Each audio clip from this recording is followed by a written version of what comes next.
So Rooney's will celebrate its 25th anniversary next year. Apart from the amazing ocean views from the restaurant, how has it survived and flourished all these years when so many restaurants fall by the wayside? It's been tough at times, but what we really wanted to do is we wanted to keep the place clean, keep it fresh, and keep it innovative. The chefs have done a great job keeping what's the trend, keeping it going, and making sure that we stay on top of our game with service. We have the ambiance, that's obvious, but really at the end of the day, customer service and making sure the customer's happy, and the chefs have done a great job with that and keeping the place really up to date. You've been with the restaurant since the beginning, first as a server, then as a bartender, and now as a general manager. 25 years.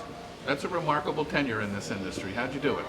I'm still going at it, but it's sometimes I question myself on how I did it. It is going to be 25 years. I'm kind of excited about that. I probably did it because I'm not a big drinker. I don't allow any drinking in the restaurant. I've never done a drug in my entire life. I'm not a big gambler. I think I kind of stay away from those three things that really will kill the restaurant industry, and that was the key to my success. What's your vice? What's your primary vice? My primary advice is stay away from those three things. You have a Wine Spectator award-winning wine list, and that's something that you have to apply for. Why is that important to your restaurant? It's important. It's 19 years straight, going on to 20 years. We just got the official word that we will be going on our 20th year award with it. And it's important that it's someone could be like reading that magazine and just understanding that we're not just a view. We are a restaurant. We have a great wine list, and it's just another step to our stone that we have. I think it shows that you're serious about your wine program. I do like it. I do enjoy it. We have a nice flight program, which is you get three ounce samplings of wine, so you could try three different Chardonnays, so you could try 3 different glasses throughout your course if you choose. So it's important that we take that in stride with what the chef is serving. You have a pretty full event calendar throughout the year. Where do you get the ideas? How do you keep things relevant? Well, we have a creative team.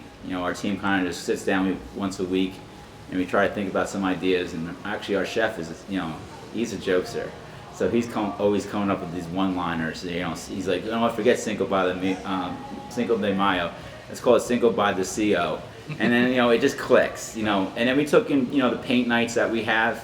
We took that in perspective and saying we have an in-house artist with Maggie Mazza, and she does a great job. So then she comes in and she paints, but instead of doing it on the canvas, we do like pumpkins, ornaments, mugs, whatever, wine glasses, whatever the season is and whatever we come up with.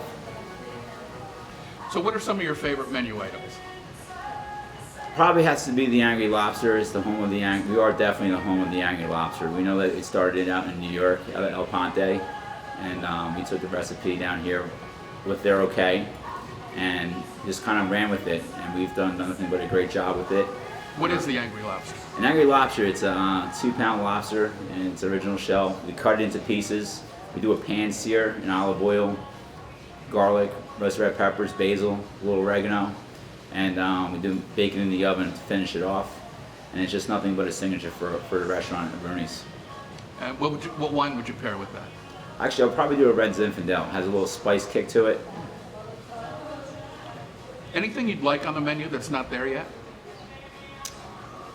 Ooh, probably since I don't know, man, that's a tough question. You put me on the spot with the chefs on this one. They always hear me when I go out to eat. I'm like, what we should do? If that was the case, you'd probably have 1,000 things on the menu, so they usually just ignore me. But I probably would say the monkfish cakes. I think this is something that's it's an award-winning dish. I've beaten some critiques out there with it, so I think I would like to see the monkfish cakes on there. Okay. Where do you eat on your days off? Beach Tavern is one of my favorite restaurants. I also go to Blue Grotto. I live in Oceanfront, so it's just, I kind of keep those two places. And obviously in the restaurant business, you don't get too many days off, so you're not going out too much. But I would definitely say those are my two spots. And then if I have to go casual and go with pizza, I'm definitely going with Zachary's, hands down. So last meal, what are you going to eat? It's going to be Rooney's. These are my home. It's my home. It's my home cooking. It's like they're like my mother's. You know, at the end of the day, it will be a Rooney's meal, and I will just probably eat about every one of the appetizers, and then go home from there. So 3 people you'd like to have dinner with. 3 people I like to have dinner with. I like to have dinner with Johnny Bench. I'm a big Cincinnati Reds fan. I think it would be awesome. I read his book. I think it'd be awesome to meet him and just sit down and talk about like how he was an Alabama farmer and how he made it to the big leagues, and just living in the 70s with that much success and how he is today. So I would definitely say Johnny Bench is number 1. Number 2, I would probably say. I actually would probably say Phil Murphy, and the reason being is because I would just want to understand, his thoughts and his process, and just where as the state of New Jersey is going, and you hear some of these things of like why this, why that, but like why, what is his true angle on it? Is it just because he wants to be off the beaten path and go for a presidential run, or is it or is it things that like he sees that that is really truly best for New Jersey? And the last, I'd honestly 100% would be my mother. My mother passed away 20 years ago, and hands down, I would love to have one nice meal with her and just sit down for a couple hours and catch up. Apart from the restaurant, what's important to you in life? My wife. She became an important part of my life. She's just one of those people that's just been there. She understands the restaurant industry, understands I'm not going to be there for holidays, birthdays, weddings. So she's important, part of my life. She understands it, she gets it.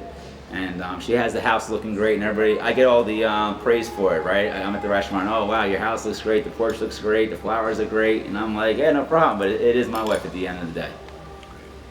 Well, thanks, Daryl. Have a great All right, summer. thank you very much, you're doing a great job. We appreciate it.